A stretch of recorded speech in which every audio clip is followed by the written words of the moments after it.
야훼께서 주시는 만나와 반석의 물이라는 제목으로 함께 은혜를 나누고자 합니다.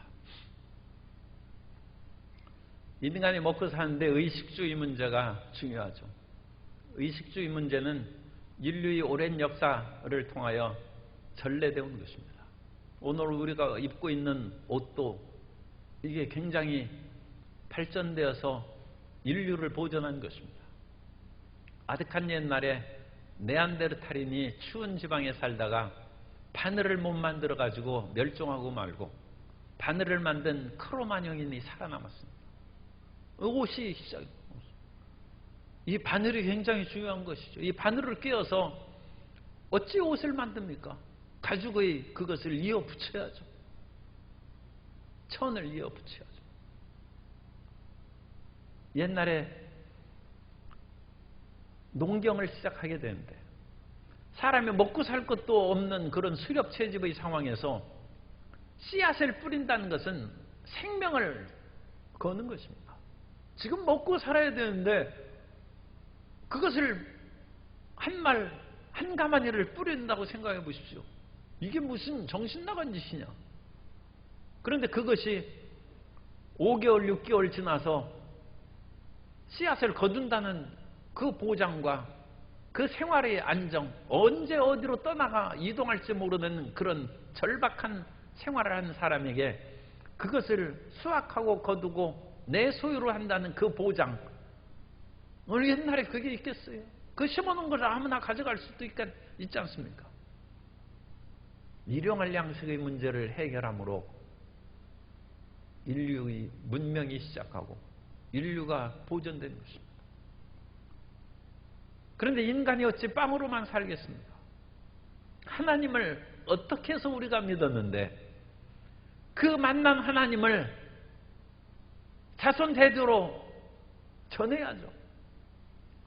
옷을 입는 것을 전해주고 곡식을 심고 거두는 것을 우리가 자손에게 가르치는 것처럼 우리가 하나님을 만난 것을 전해야 될 거 아닙니까? 인간이 물질적인 것을 전래함으로 말미암아 인류 문명이 발전되어 왔을 뿐만 아니라 정신적이고 신앙적인 것을 전래함으로 말미암아 인류가 고등한 존재가 되고 먹고 사는 그런 짐승에 불과한 존재를 뛰어넘는 것입니다. 오늘 우리는 우리의 자손들에게 내가 믿은 신앙 이상의 신앙을 가질 수 있도록 힘을 기울이는 모든 성도 여러분 되시기를 예수님 이름으로 축원합니다. 그래서 두 번째로 만나에 대한 그런 말씀이 31절부터 나와 있는 것입니다. 그래서 14절에 보면 16장 14절에 그 이슬이 마른 후에 광야 지면에 작고 둥글며 서리같이 가는 것이 있는지라 그렇게 설명했는데 31절에 보면 이스라엘 족속이 그 이름을 만나라 하였으며 가시같이 희고 맛은 꿀 섞은 과자 같았더라. 조금 그 표현의 내용이 이제 달라졌죠. 그래서 만나가 있어요. 그래서 하늘에서 만나를 내렸다는 것입니다. 그래서 광야에서 씨도 뿌리지 않고 거두지도 않은 그곳에서 이스라엘 백성들이 40년을 먹고 살았다. 그리고 35절에 보면 사람이 사는 땅에 이르기까지 이스라엘 자손이 40년 동안 만나를 먹었으니 곧 가나안 땅 접경에 이르기까지 그들이 만나를 먹었더라. 그런데 이스라엘 백성들이 만나를 먹고 그 사라진 것이 지금 3300년, 3400년 전입니다. 아직한 옛날이죠. 잊어버려야죠. 그걸 기억할 수 있겠습니까? 그런데 오늘날까지 우리가 그것을 기억하고 오늘날까지 기도원에서 기도하다가 너무 시장에서 금식 기도를 하다가 일주일 만에 무엇인가 꿀 섞은 과자 같은 것이 입으로 들어와서 기운을 차렸다. 아, 하늘에서 하나님께서 만나를 내려주셨는가 보다. 그런 기도의 체험을 한 분들이 있어요. 그것이 만나라는 것을 어찌 알겠습니까? 성경이 있으니까 알죠. 신앙이 우리에게 전래됐으니까 수천 년이 지나도 그걸 기억하는 거예요. 사람이 오늘날 편하고 잘 살게 된 것은 어렵게 얻은 지식이 축적되고 자손에게 전해졌기 때문입니다. 우리가 목숨을 걸고 기도하고 눈물을 흘려 기도한 신앙을 우리 당대에 없어버리는 건 너무 아깝지 않습니까? 그런데 자식에게 그렇게 기도하고 이 신앙을 물려받으라고 우리가 좀 가르쳐야 되지 않겠습니까? 우리가 오늘날 미적분을 가르칠 부모는 별로 없어요. 오늘날 이 세상의 비트코인이나 수많은 그런 그 암호화폐들이 나타나는데 그거에 능숙한 부모는 별로 없습니다. 이걸 어찌 가르칩니까? 3살짜리도 휴대폰 가지고 자기 노래를 트는데 나이 든 할머니는 오히려 그걸 3살짜리보다 못해. 변화하는 시대에서 그걸 새로운 지식을 가르칠 수는 없어. 그러나 자신 있는 것은 하나님에 대한 믿음 아닙니까? 신앙을 가르쳐. 코로나19로 말미암아 어려워진 대인 그런 관계 속에서 우리가 항상 그래도 마주치며 살아가야 한 가족과 친지들에게 전도하고 화목한 그 목표를 오래 세웠는데 그 목표가 어떻게 잘 진행이 되고 있는지 모르겠습니다. 적지 않은 분들이 대표 기도할 때 기도하고 그러니까 그것이 마음에 담아두고 있으니까 잘 시행될 줄로 믿습니다. 그런데 그것은 2021년 우리 교회의 목표일 뿐만 아니라 하나님이 우리에게 주신 은혜를 기억하라는 하나님의 명령입니다. 하나님께서 매번 세대를 그 짐승들에게도 그 때가 지나면 똑같은 일을 반복하고 반복해서 짐승들에게는 축적된 지식의 발전이 없어요. 그런 사람인 것은 그 모든 것을 우리가 받아서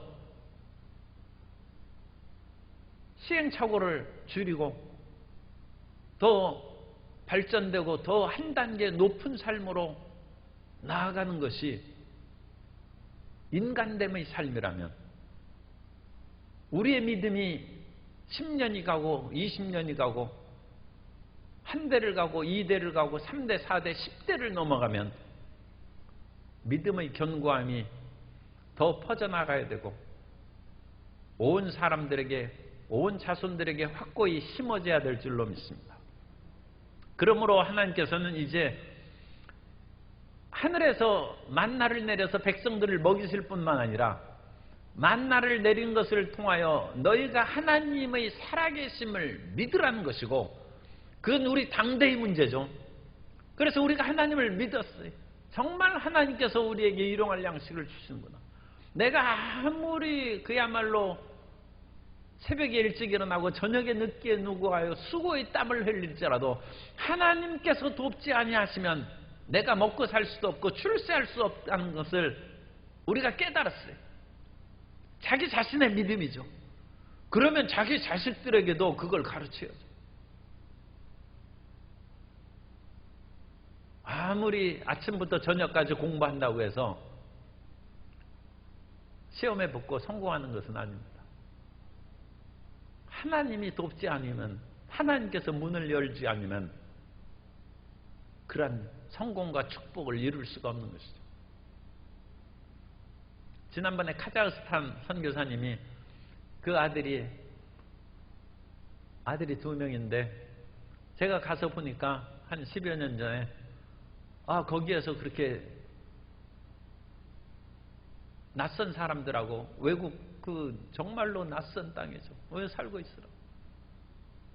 거기에서 러시아 말을 배우고 그런 속에서 그렇게 살아오고 있어요. 한국 사람으로서 제대로 그 모든 역할을 할 수 있을까 그런 생각이 들었는데 이번에 수시 모집에서 이제 서울대 인문계열에 합격했습니다.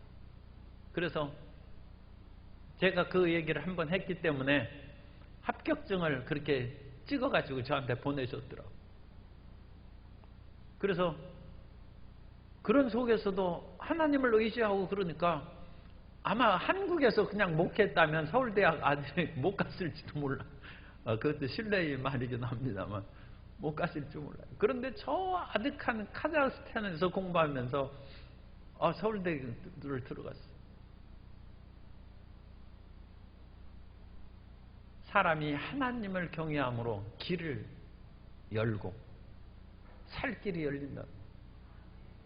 그러므로 너희가 만나 먹은 것만 감사하고 살지 말고 그 만나 한 오매를 한 사람의 하루 식량입니다. 그것을 간직하여 하나님의 말씀이 있는 증거판, 하나님의 말씀과 더불어 일용할 양식의 만나를 담아서 대대로 보관하고 그것을 인하여 하나님은 양식을 주시는 분이고 너희 삶을 지키고 보장하신 분임을 자손들에게 가르치라.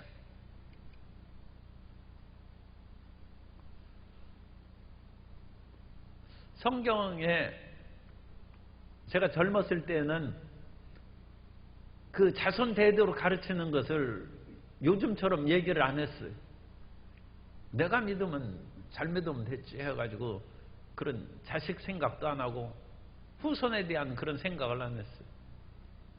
그런데 이 출애굽기를 비롯해서 강해의 말씀을 이렇게 살펴보니까 하나님께서는 우리 당대의 믿음을 주시는 것뿐만 아니라 후손에 대해서 관심이 굉장히 많아요. 하나님께서는 우리가 그야말로 한 세대 죽고 또 처음부터 또 믿음의 길을 시작하고 또 시작하고 또 시작하고 하나님이 수천 세대를 똑같은 일을 반복해야 되겠습니까? 한 세대 자라나서 죽으면 그 다음 세대 또 아무것도 몰라요. 하나님이 처음부터 다 가르쳐야 돼요. 인류 문명에 그런 일은 없습니다. 사람들은 축적된 그 모든 것을 통하여 5,000년의 역사를 그야말로 1, 20년 통해서 그것보다 뛰어넘지는 못할지라도 대충은 다 알아. 그럼 하나님에 대한 신앙도 수십 년을 통하여 아니면 수천 년 동안 피를 흘리며 순교하면서 얻은 그 신앙을 그 다음 세대가 짧은 기간에 그걸 습득할 수 있도록 그걸 해주는 것이 지금 우리 믿는 사람의 책임입니다. 그거 의무입니다. 자식에게도 지식이 축적된 것을 당연히 습득하고 깨달은 것이 부모 세대의 책임이요 선생의 책임이라면 신앙도 그래요. 그래 하나님께서는 모세에게 그것을 명령하셨어요. 그래서 만나가 어찌 생겼는지 그리고 광야에서 먹을 것이 하나도 없는 상황에서도 사람이 죽지 않을 수 있다는 것입니다. 하나님께서 하늘에서 만나를 내리신다. 이제 먹을 것이 없으니까 내 생이 끝났다. 어찌 그런 생각을 하느냐. 광야에서 이스라엘 백성들이 수백만 명이 40년을 먹고 살게 하신 하나님께서 오늘도 살아계시고 우리 가까이 계시고 우리와 함께 계신즉 이 세상의 어떤 절망의 순간이 다가온다 할지라도 하나님을 믿으라는 것입니다. 그걸 믿어야죠. 그러면 그 자손들이 절대 절망하지 않습니다. 절대로 좌절하고 삶을 포기하지 않습니다. 이스라엘 백성들이 수없이 고난을 당하고 역경을 만나고 포로로 사로잡혀가지고 끝까지 하나님을 믿고 그들이 예수님을 믿지 않음으로써 2000년 교회사 동안에 기독교 국가인 유럽에서 유대인들이 받은 박해가 말로 할 수 없어요. 그러나 그런 죄악 속에서도 구약에서 약속하신 하나님 말씀을 여전히 붙잡고 있기 때문에 그래도 아직 살아남아 있죠. 그런데 그 사람들이 예수님을 믿고 끝까지 살아간다면 얼마나 더 큰 복을 받겠습니까?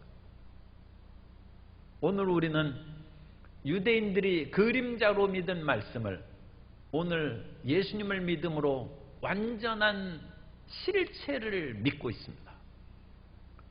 그런데 한 가지 아쉬운 것은 유대인들은 그 그림자인 믿음으로도 자식에게 목숨을 걸고 가르치는데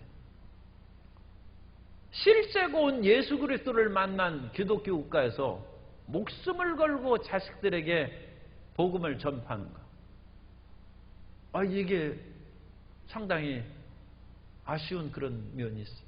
그런 철저한 신앙이 유럽에 전파되지 않았기 때문에 오늘날 유럽의 모든 교회가 비어있고 교회가 다른 건물로 다 팔아넘어가서 사라져버립니다. 우리의 믿음을 갖고 오늘 우리가 몸을 치료받고 삶의 문제를 해결 안 받는 것도 중요합니다. 그런데 그것을 반드시 후손들에게 가르치고 절대로 후손들이 좌절하고 낙망하며 살지 않도록 깨우쳐주는 믿음의 어머니와 선생들이 다 되시기를 바랍니다. 하나님께서 그걸 가르칩니다. 그리고 이와 같은 믿음이 정말로 얻기가 굉장히 어려운 것입니다. 얼마나 어려우냐? 이 하늘에서 만나가 내리는 그와 같은 하나님의 역사를 체험했는데 다른 문제가 생기면 또 똑같이 원망하고 탄식한 일이 17장 1절부터 7절까지 나와 있어요. 그래서 이스라엘 자손들의 온 회중이 이제 광야에서 떠나 그 노정대로 행하여 르비딤의 장막을 쳤으니, 르비딤은 이제 시내 광야에 가까운 그 지역입니다. 그래서 이 시내산에 거의 가까이 왔어요. 그래서 르비딤의 장막을 쳤는데 이 장막을 친 그 자리에는 물이 없어요. 그러니까 오아시스 길이 아니라 물이 없는 길로 이끌어낸 거예요. 여러분, 지도자가 우리를 먹을 것도 없고 물이 없는 그런 땅으로 인도하면 지도를 제대로 했다고 생각하겠습니까? 일반적인 지도자들은 그건 실패죠. 지도자의 실패입니다. 우리가 등산을 갈 때 그 안내하는 가이드가 우리를 길을 인도했는데 가보니까 거기에는 그야말로 산속에 나오는 물도 없고 쉴 만한 데도 없어. 다 기진맥진 죽을 지경이 됐어요. 그럼 이 가이드가 잘못 인도한 거 아니냐? 당신 길을 잃어버린 것이 아니냐? 그렇게 원망하고 탄식합니다. 그런데 하나님의 종 모세는 다르고 하나님의 인도하심은 다릅니다. 지금 하나님의 인도하심을 쫓아서 모세가 백성들을 이끌어왔는데 가보니까 르비딤에 물이 없어요.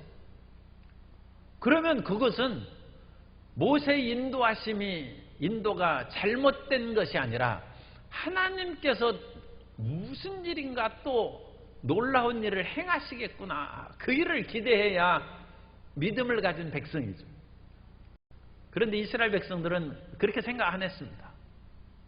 모세가 이게 지도력이 약해지고 이 뙤약볕에 오래 걸어오다 보니까 정신이 혼몽했는지 실수를 했구나. 하나님의 역사나 기적은 전혀 생각하지도 않습니다. 그러니까 이스라엘 백성들은 믿음이 없어요. 하늘에서 만나를 내린 하나님께서 그리고 그와 같은 놀라운 역사를 베푸는 모세를 전혀 믿지 않습니다. 이 믿음을 가지는 것이 그러니까 쉬운 일이 아닙니다. 그리고 그 믿음의 길을 이끌어가기 위해서 하나님은 오래 참으셨다는 거죠. 이스라엘 백성들이 믿음을 얻도록 참으로 오래 참으십니다. 그러니까 그 오래 참아서 우리가 믿음을 가졌으면 그 믿음 아깝지 않아요? 목숨을 다하여 자식에게 물려주시기 바랍니다. 그것만큼 소중한 것은 이 세상에 없습니다. 금은 보아도 물려줘도 남이 가져가 버리면 사라져 버리지만 수조원에 해당하는 이건희 컬렉션도 그 지금 다 사회에 환원하니까 사라져 버려요. 아니, 그 집에서는 없어졌다. 사회적으로는 좋은 일이죠. 그러나 금은 보아는 없어져도 믿음은 없어지지 않습니다. 그 믿음을 대를 이어가면 어디 가서든지 살아남을 수 있고 하나님의 역사하심을 체험하게 될 줄로 믿습니다. 그런데 아직은 이스라엘 백성들이 믿음이 없어요. 마실 물이 없어요. 그러니까 2절에 백성이 모세와 다투어 이르되, 이 백성은 싸우기를 좋아합니다. 그냥 하면 엎드려 기도하는 것이 아니라 먼저 싸우고 시작하는 거예요. 우리에게 물을 주어 마시게 하라. 모세가 그들에게 이르되, 거기에서 이제 온갖 험한 말이 오고 갔겠죠. 그런데 하나님에 대한 그런 원망 말은 잘 기록을 안 했는데 그 말도 했을 거예요. 그러니까 모세가 그들에게 이르되, 너희가 어찌하여 나와 다투느냐? 너희가 어찌하여 야훼를 시험하느냐? 하나님께서 만나를 내리셨는데도 이스라엘 백성들은 물이 없으니까, 하나님께서 만나를 하늘에서 내려주셨는데 물도 내려주시겠지. 만나를 주시니까 어찌 물을 주시지 않겠느냐? 그렇게 믿어야 될 거 아닙니까? 그런데 그게 안 믿어져요. 만나는 만나고 지금 목말릴 때는 그냥 원망과 불평만 가득한 거예요. 그래서 로마서에서는 우리가 예수님을 믿었지 않습니까? 그러면 그 아들이 피로 우리를 사시고 그 아들을 주셨는데, 아니 그 아들과 더불어 그 무엇을 우리에게 은사로 주시지 않겠습니까? 그걸 믿어야 되는데 그것을 이제 믿지 못하는 것이죠. 로마서 8장 32절에 보면, 자기 아들을 아끼지 아니하시고 우리 모든 사람을 위하여 내주신 이가 어찌 그 아들과 함께 모든 것을 우리에게 주시지 아니하겠느냐? 예수 그리스도를 믿는 분은 어떤 일도 예수님보다 더 가치 있고 귀중한 것이 이 세상에 있겠습니까? 그러면 그 아들을 우리에게 주시니가 어찌 우리에게 일용할 양식을 주시지 않고 문제를 해결해 주시지 않고 우리 병을 고쳐주시지 않겠습니까? 하나님을 믿으시기 바랍니다. 그 아들 예수님을 믿고 보혈로 씻음을 받고 그 확실한 증거가 성령 받은 것이고 방언을 말하는 것이고, 방언을 말한 사람은 그러니까 걱정하면 안 돼. 하나님께서 성령을 주시고 방언의 은사까지 주셨는데 그 무엇을 나에게 주시지 않겠는가? 믿으시기 바랍니다. 그 담대함을 가져요. 그리고 그것을 믿고 하나님께서 주시지 않는 것은 그건 하나님께서 나를 사랑하시지 않기 때문이 아니라 내가 무엇인가 혹시 잘못된 길로 나아가는 것이 있어서 그렇지 않은가? 자기 자신을 살펴봐야 되고, 만일 자신을 아무리 살펴봐도 그렇게 특별히 잘못한 것이 없어요. 그러면 욥처럼 믿음을 더 순금처럼 만들기 위해서 하나님께서 하시는 것입니다. 그러면 끝까지 인내로 참아야죠. 마지막까지 참아야죠. 그래서 하나님께 모든 것을 맡기면 그 아들을 우리에게 아끼지 않고 주셨는데 그 아들과 함께 무엇을 주시지 않겠습니까? 그래서 그것이 믿어지면 믿음이 생깁니다. 그런데 그것이 도저히 안 믿어진다. 하나님께서 이스라엘 백성들이 목말라 지금 왜 우리를 광야에 몰아내서 우리를 죽게 하느냐 하고 불평했어요. 그러자 모세가 반석에서 물을 냈어요. 그런데 이스라엘 백성들은 여전히 그 마음 가운데 믿음이 확실하지 않아요. 그것이 7절이에요. 그래서 그가 그곳 이름을 마사 또는 무리바라 불렀으니 이는 이스라엘 자손이 다 썼으며, 또는 그들이 야훼를 시험하여 이르기를 야훼께서 우리 중에 계신가 안 계신가 하였음이더라. 이스라엘 백성들이 열 재앙을 체험하고 애굽에서 나온 사람들입니다. 자기를 괴롭히는 원수들을 하나님께서 치시는 것을 체험을 했어요. 홍해가 갈라지는 것을 체험했어요. 그리고 광야에 나와서 매일 만나가 내리는 것을 지금 체험하며 살아갔는데 지금 또 문제가 생겼어요. 인생은 문제투성이죠. 또 물이 없어요. 그러면 기도하고 믿어야 될 거 아닙니까? 그런데 안 믿었어요. 모세하고 싸우고 하나님을 은근히 원망했어요. 하나님, 우리를 왜 광야에 이끌어내셔서 우리를 죽게 하십니까? 그러면서 하나님이 임재하시는 구름기둥과 불기둥이 40년 동안 이스라엘을 따랐다고 했죠. 그들을 인도했어요. 그런데도 그들 마음 가운데 하나님이 계신가 안 계신가 하였습니다. 여전히 안 믿어진. 안 믿어진 분은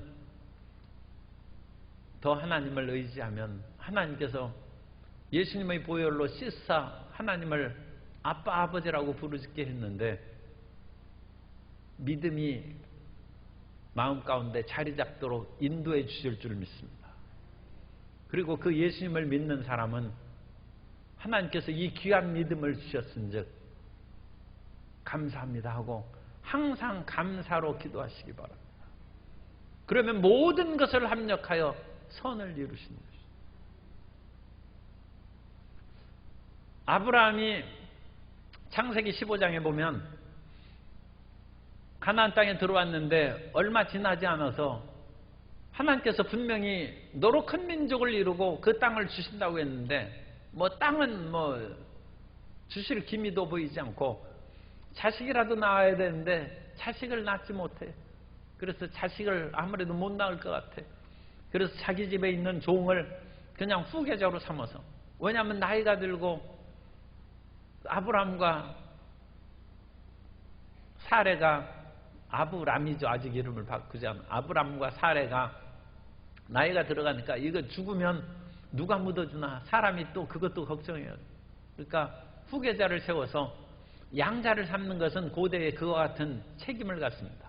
그래서 장례를 잘 치러주고 그 모든 재산을 그 간수해서 그 모든 살림을 이제 대맡아 할 수 있도록 양자를 세웁니다. 그래서 아브라함이 생각하던 끝에 하나님, 제 집에 기르던 종이 있으니 이 종을 제 후계자로 양자로 삼겠습니다. 그러자 하나님께서 아니다고 했습니다. 그런 생각하지 말고 천막에서 나와서 하늘의 무표를 보라. 하늘의 무표를 아브라함이 나와서 그것을 보니까 하나님께서 말씀하십니다. 하늘의 이 어마어마한 별들을 내가 설 수 있겠느냐? 내 자손이 이와 같으리라. 그러면 그걸 믿겠어요? 안 믿겠어요? 아니, 지금 하나님께서 자식을 준 것도 아니고 여러 가지 땅이나 그 확실한 증거를 주신 그런 일들도 없는데 하늘의 별 보고 내 자손이 지금 자식 한 명도 없는데 이 어마어마한 수많은 별처럼 내 자손이 이와 같으리라. 왜 믿어지겠습니까?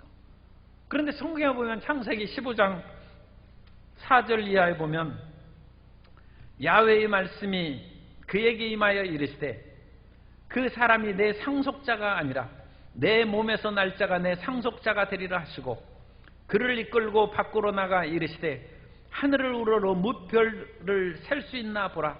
또 그에게 이르시되 내 자손이 이와 같으리라. 아브람이 야훼를 믿으니 야훼께서 이를 그의 의로 여기시고. 아브라함이 믿음은 바로 이 믿음.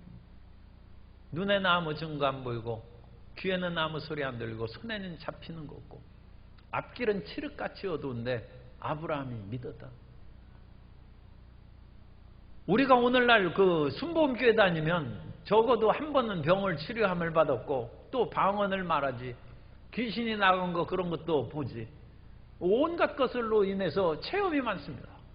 그런데 지금 또 발등에 불이 떨어졌다고 하나님을 의심하고 하나님 또 어찌 이런 일이 생겼습니까? 그런 마음이 들면 그건 회개해야 됩니다. 아니, 하나님이 지금까지 주신 증거가 무수한데 아브라함은 하늘의 별 보고도 하나님을 믿었어요. 이것이 아브라함의 의요, 믿음입니다. 하나님께서 이를 의로 여기셨다. 우리가 그런 굳건한 믿음의 의를 가지면 하나님께서 이제 됐다, 하나님의 시험에 통과했으니까 졸업을 시키겠죠. 더 이상 문제가 없죠. 그런데 시험에 이런 문제가 있을 때마다 내 의심하고 원망하고 탄식하니까 학교로 얘기하면 내 낙제하는 거예요. 내 탈락되는 거예요. 그래서 졸업을 못해. 세상에서는 내 졸업 못하면 퇴학을 시키든지 아니면 억지로 졸업을 시키지만 하나님의 나라에서는 그런 억지로 졸업시키는 건 없어요. 계속 믿음의 그런 단계를 넘어가야 되는데 단계에 넘어가지 못하면 어린아이와 같은 신앙에 그냥 머무르는 거예요. 계속 머무르는 거예요. 어린아이 신앙에 머물러도 천국은 간다고 했으니까 너무 걱정할 것은 없죠. 그런데 천국에 가서 구원은 받되 부끄러운 구원을 받는다고 했습니다. 그래서 이스라엘 백성들이 르비딤에서 물이 없으니까 또 모세와 다투고 하나님을 원망하는 것입니다. 그러자 하나님께서 하나님이 책망 안 하시죠. 지금은 이스라엘 백성들을 교육시키는 때인데 교육시킬 때는 때리고 그거 같이 훈계하면 역효과가 나기 때문에 어린아이들은 때리면 안 되죠. 그래서 어린아이가 갓난아기가 막 울고 보치는데 울지 말라고 때리는 것은 그건 악한 부모죠. 어린아이가 울고 할 때는 그냥 먹을 것을 주고 돌봐주고 몸을 잘 살펴봐야죠. 그래야 그 자식을 제대로 키울 거 아닙니까? 그걸 갓난아기에 대해서 책망하고 매질하는 부모가 어디 있습니까? 그런데 이제 어느 정도 분별력이 있고 철이 들었는데 그렇게 강제로 때를 쓰면 그때는 이제 책망을 받는 것이죠. 이스라엘 백성들은 애굽에서 나와서 일종의 어린아이 같아요. 하나님이 절대로 화 안 내십니다. 하나님이 오래 참으시고 다 살펴주시고 만나도 주시고 물도 주시고 해달라는 거 다 해주시죠. 그런데 그 때가 지난 후에는 하나님이 책망하시고 심판하십니다. 그 분기점이 19장 20절에 나오는 시내산 언약입니다. 시내산 언약을 체결하신 그 이후에는 그 시내 언약을 체결할 때는 하나님께서 하늘의 불로 그들에게 강림하셨어요. 그래서 분명히 그것을 보고 백성들은 너무 놀랍고 떨어서 우리는 하나님을 직접 만나고 싶지 않으니까 모세 당신이 하나님을 뵙고 우리에게 전해달라고 그와 같은 말까지 합니다. 수많은 과정을 통해서 하나님에 대한 분명한 체험한 이후에는 불순종한 이스라엘 백성들은 징계하는 것이 그 다음에 지금 출애굽기에 그런 식으로 기록이 되어 있습니다. 그러니까 오늘날 우리가 하나님을 알고 체험한 사람은 절대 감사하고 원망하고 탄식하지 말게 되시기 바랍니다. 그리고 하나님을 나는 아직 잘 모른다. 걱정하실 거 없어요. 하나님이 아실 때까지 무조건 도와주시고 무조건 만나를 주시고 무조건 반석에서 물을 내주시고 그건 하나님께서 갓난아기를 때리는 일이 없어요. 그건 돌보아 주시고 그래서 하나님을 알고 믿게 해주신 것입니다. 그래서 모세가 백성들이 물이 없어가지고 지도자를 이제 돌로 치를 지경에 이르면 폭력을 행사할 그런 위기에 처했습니다. 하자 하나님께서는 그래도 지도자는 두려워하고 떨면 안 된다는 것입니다. 너는 백성들 앞으로 지나가는 뒤로 물러가서 움츠리고 초라한 지도자의 모습을 보이지 않고 장로들과 함께 백성들 앞으로 지나가서 반석 앞에 서라는 것입니다. 그 반석 위에는 야훼 내가 그 위에 서 있을 테니까 너는 걱정하지 말라는. 그래서 그 반석에 서서 모세가 반석을 치매 모래를 치면 모래가 이렇게 그런 일도 없겠지만 물이 솟아날 수도 있죠. 그런데 거대한 바위를 치면서 바위가 끼어져서 물이 나오겠습니까? 그건 하나님의 기적이죠. 반석을 치매 물이 솟아나오고 있어요. 그래서 목말라 하는 이스라엘 백성들이 하나님을 의지함으로써 마실 물을 해결하는 기적을 나타내 주셨습니다. 그래서 일용할 양식의 문제는 해결됐어요. 그 다음에 이스라엘 백성들에게 넘겨진 과제는 뭡니까? 하나님을 믿으라는 것이죠.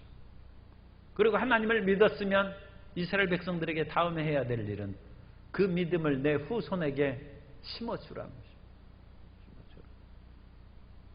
그것이 새 단계입니다. 오늘도 하나님께서 우리 성도님들에게 일용할 양식을 주시고 몸을 치료해 주시기를 원합니다. 그 하나님의 은혜의 체험을 받아서 믿음의 굳건히 서게 되시기를 바랍니다. 그리고 그 믿음을, 살아계신 하나님에 대한 믿음을 후손에게 남겨주셔서 자손 대대로 하나님의 복받은 복된 가정 다 이룩하게 되시기를 예수님 이름으로 축원합니다.